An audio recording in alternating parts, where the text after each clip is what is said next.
Hey, we're back Hey, and we're live. Live with a black trauma and a trauma just in general. So let's fucking get in this. This is a serious pod. Yes, it is. So before we get into the movie itself, uh, Rich, good to have you on the show. good Kind to of be want to here. get to, a little bit about you, right? So kind of want to know, how did you get into therapy? How'd you do that? I mean, it's we talked about this before, Hmm. very small amount of black men are therapists. Yes. So how did you get into it? When I was a young lad, literally in like middle school or junior high, somebody said you could have everybody told me I was a good listener, and they said you should be a therapist. And then I learned that a therapist gets to set their own hours and has an office with a plant and a couch. And I was like, that sounds like a good career path. And so I went to college and then bumbled around for a while because I went to public school. And it took a while to adjust to the rigors of the institution. Finally graduated and then went and worked for a while. And then said, no, I really got to do this PhD thing. And then went back to school and hung out there for a very long time. And then finally they released me and said I was allowed to be a psychologist. So it was a very long road of fighting the institution and my own ego to become this thing that I was determined to be in spite of all the roadblocks. Okay. And so I do understand when we talk about why there are so few of us that become therapists and psychologists. It's because there are many roadblocks, like just financial roadblocks, interpersonal, the system's not built for you, cultural roadblocks, having to sort of constantly, every day, just maneuver through microaggressions by people who call themselves culturally sensitive. Those are just definite challenges to the pathway of becoming therapist. And then finally, one day, you unlock the right key on the right lock, and you're like, oh, okay, now you're fine. Go out there and do work and don't mess up. Do Well you Am I said. am I have am I telling your story, Nas? Yeah, no. There's a lot of Rebeccas that get in the way of this. Rebecca? Yes, quite a few. Yeah, quite a few. And that's coming from someone that's, almost been kicked out of school, right? Hey, hey! I know that story. It's a little It's close to mine. been You had that interesting. you had that big staff meeting where they were all sitting around you saying, "Oh, so what happened, and why should we keep you?" Oh, and then also it's well, before we kick you out, we're gonna give you one more shot, and we're Hmm. gonna place you with this strong woman. And they kept Oh, saying absolutely. strong. And guess who that strong woman was? Oh, it was a black Uh-huh. woman. So I'm like, okay, so this Mm, is kind of racist too. mm. And then she ends up saying I'm the best fucking intern she's ever had in her entire 30-year career. Yep, So what was yep. wrong with the other therapist that kicked me out that was Right. white? Yeah. And then I know that story. I can get into more detail too on how I tried to transition Yeah. to a Latina that was working with me, and then I got in trouble for transitioning by myself to the Latina because I was trying to get taught. Well, whatever. So there's a lot of Your things that get in the way. the audacity of trying to navigate the system as best you could. No, we seem to have parallel stories, but that's probably another The show. audacity. And I just want to pay respect and tribute real quick to you. I'm glad that you made it. Yeah. Earlier, I was serious on like it's really hard to get black and brown males on the pod because there's very few of us. Yeah. And, it's hard to be vulnerable and talk about things like that. So just appreciated that you fucking made it. Hey, I appreciate it. And then you made it. And I mean, you don't even have to talk with some of your clients because just you existing allows Yeah. them to heal. You know this already. Yes. No, there's many times where I just say out loud the thing they've been feeling, like, right? Like, no, the white people around you are kind of crazy. And they go, yes, thank you. But they can't say it. So No. I'm gonna give voice to that. I love it, man. I love it. Love it. Love it. Back to Spence. Yeah, I mean, kind of going off of that, do you have any advice for people that are on the fence about being a therapist as a black Hmm. or brown individual? Can you give us some advice for them that are out there listening? I would say you are so necessary, right? Because there are so few of us, because the field is pretty wide open. One, there is a lot of opportunity, there is a lot of need.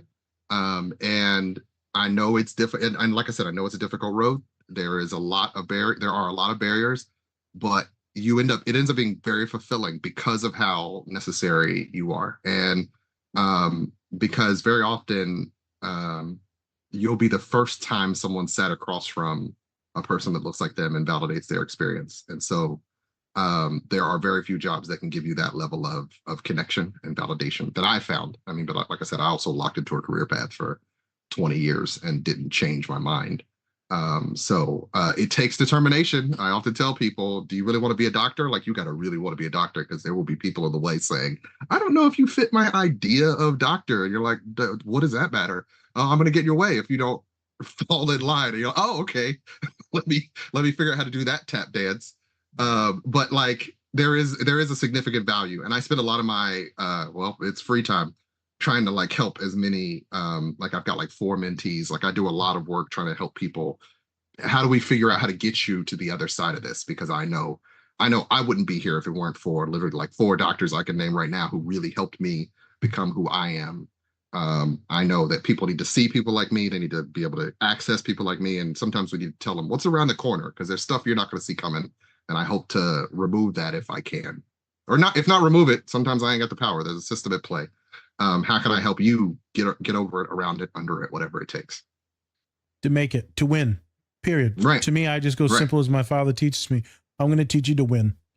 Yep. And well, Dad, I don't know about these methods, but you're going to win and you're going to make it, and they will call you doctor. I said, okay, Yep. I'll sign the contract, then let's do it. Yep. There you go. I'll sign the contract. And so I tell my clients that we're going to make it. And some of the shit I'm going to tell you can't leave this office, but we're going to make it. Don't tell the shit to no one else. Just between me and you. The office is Vegas. Whatever said in here stays in here. Yep. And they'd be like, Nas, how do you know things like this? Well, I've lived a life, and I love the people that were in my life, but they've also lived lives. It's an interesting time. Again, I'm just so excited. I didn't know you was bringing all this stuff with you today. Hey, we just met, and now you know. Now you know. No, it's fantastic, honestly. It really is, to have this openness. And then just honestly, like we said in the pre-production, just, getting Black and brown individuals in to even come on here and talk. It's been a little tough, but at the same time, it's so great to have, someone like yourself come on to the show and just give that perspective, and how it's a hard road, but it's worth it. Yeah, and possible. It's often gets ignored that it is a possible road. And like I said, I can understand, like, we're going to talk about it when we talk about the movie, but like, vulnerability for Black men is very difficult. Like, I often tell the men that I work with, like particularly ones that have made it higher up on the hierarchy, like the higher you are, the further that feels like to fall. So if I disclose who I really am, or take off the mask, or really be myself in the world, will I not get found out to be other? Right? Like, in America, if I'm way too other, like, America will be like, nope, we flatly reject you out of hand. You're too far off of what I envision this identity to be. And so I can understand why it's kind of difficult for some to expose themselves, or there's just that fear of what happens if I let too much out. Right. Preach. Right. I mean, and honestly, I just watched a film called American Fiction. Yep. It does a great job of talking with Jeffrey Wright. Yep, Jeffrey Wright. Fantastic actor. It's a great film. We're probably going to talk about it at some point. I just watched it like the other day, and it does a great job of talking about that. It's like, what do these white people want? Right. And do I sell myself to them, or do I stick to who I am and it doesn't sell anything? Right. Do I be real with myself and who I am, or do I play into that part that they want? Right. The fantastic film. Love it. Yes. So many great people in it, and Oscar winning film. So it won an Oscar for best adaptation of a screenplay. Yeah. And I read the novel and have watched the movie, and definitely, if you need somebody to come and talk about it, I definitely could talk about that for another hour. Because it's yours now, and Yeah, I know. You just signed. We're going to have you sign a contract and an NDA after this, but there we go. There we go. Don't you talk about that film anywhere else? Don't talk about it anywhere else. No. We're gonna colonize this shit. Oh, there you go. There you go. And the white supremacy is at play. I didn't know I was, but I did. Hey, you're American. How can you avoid? It's like corn syrup. It's in everything. It's in everything. Every now and again, you're just gonna have a colonizer thought. You're like, I can make money off of this. Oh no, I'm thinking like them. Oh no, capitalism! It got me. It got me. Hey, it is right what it is. They've been got me. Yeah. You can't escape it. No, I'm in it. I was thinking something, man, real quick. Very small story. I was talking to a young man graduating, and He said, I wasn't supposed to be doing this career and this higher ed thing. And we're talking about his life and career. He said, Nas, I need advice. He said, I'm doing fine. We're not doing fair. He said, I just want to sit with you because I love sitting with you. Nice. And I said, well, he said, what happens if this or this happens in my life? Some big choices. And I said, let me tell you something, because we're out of time. And, no matter what the fuck you do, you're going to be happy either way. Because I know you are going to make it happen no matter what. That's who you are as a black male in this world. You will make this shit happen. And I said, just remember, it's about the people around you. And that's the whole reason why you've changed everything in the last year, is because you've been vulnerable and loved people and opened up around you.